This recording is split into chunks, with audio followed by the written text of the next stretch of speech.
Dominic, and I am the anti-fitness trainer. And today I wanted to speak to you guys about food advertising, because the way that food is sold to us is fucking ridiculous. We are being taken for fools by the choices of words that they have and the images that they decide to show us. So let's take a quick look at the history of food advertising to find out how we are so easily duped into buying their shit. Because when food advertising first began, all they really had was, we made this food, it tastes pretty good, please buy it. But then having said that, a lot of Victorian food innovation was literally about, let's see what stuff we can smush into cans. So yeah, have some coconut from a tin because that will make the most refreshing cake. And it is very well known in cooking circles that nothing brings out the taste of prawns quite like ketchup. And plus, if you serve this dish, it gives everybody the chance to tell their wonderful fish story that they've just been, hanging on to, waiting for that opportunity to tell to people. Because back then, the freshness, or the perceived freshness of food, was really, really important to them.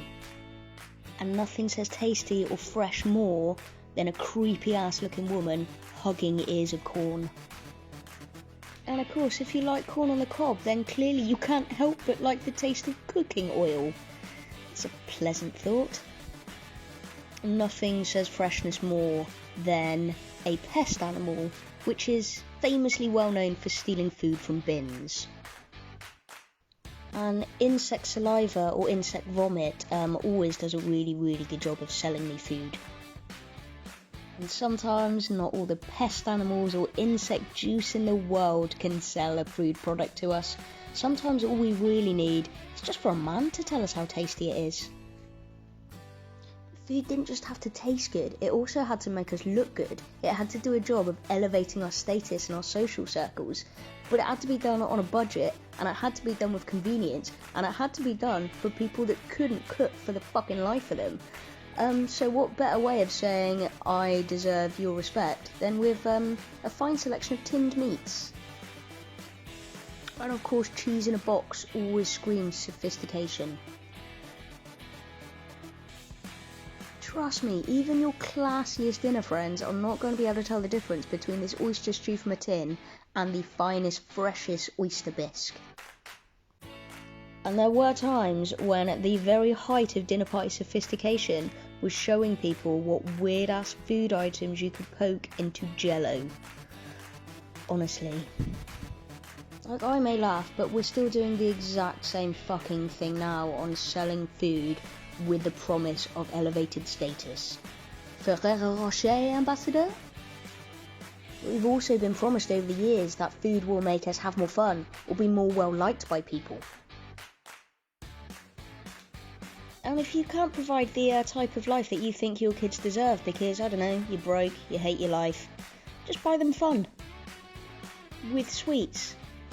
Because that's the same. Although, I'm not going to lie, that kid does not look like he's having fun, and somebody should probably phone the police on that Tony the Tiger.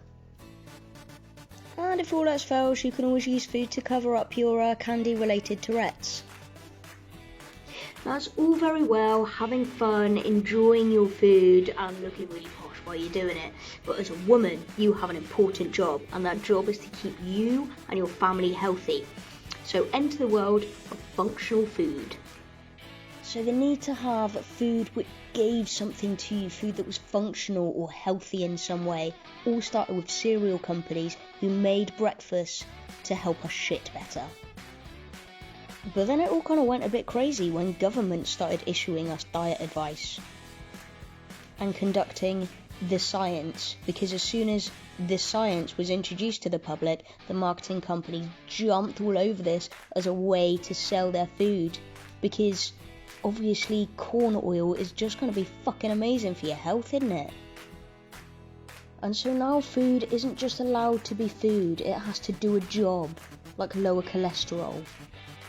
Will give you fewer carbs. I mean, this is bread. What the fuck do you think it should be made out of if not carbs? Or protein.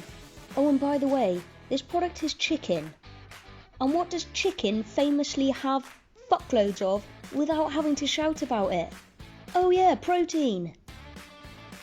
And so the best way to sell you food that you don't think you should be eating is to tell you that it gives you health benefits if you eat it, because then that helps you justify eating it in your head. And then that means that you can justify giving it to your kids as well, for breakfast, because if I gave you a cookie and said feed this to your kids, you'd be like, nah, fuck no mate.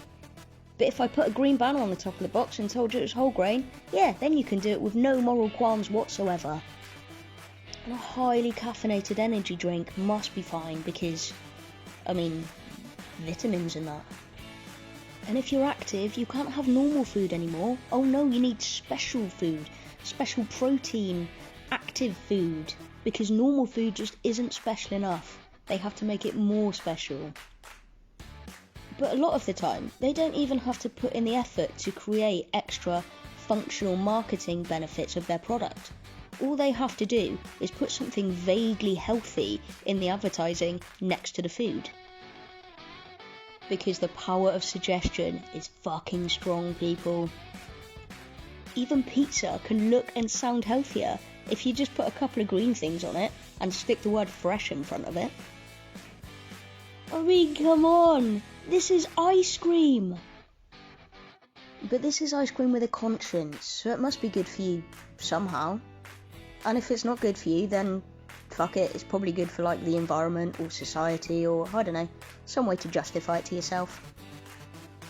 Let's face it guys, the rules around marketing and food are pretty fucking lax at best, as much as they don't want to admit it. So stop being sold food by buzzwords and implications. Give yourself more credit than that. Look up what the words actually mean, and if it's genuinely going to be of benefit to you and your family. If not, fuck it, just buy the cheaper stuff. So let's get back to not have to morally justify eating food to ourselves. If you want to eat it, eat it. Food doesn't have to be functional in the way that we're being sold it to be. Food can just be food. So let's get back to that, because life would be way simpler if food didn't have to form a function apart from to keep us nourished, to keep us full, and to keep us fucking happy.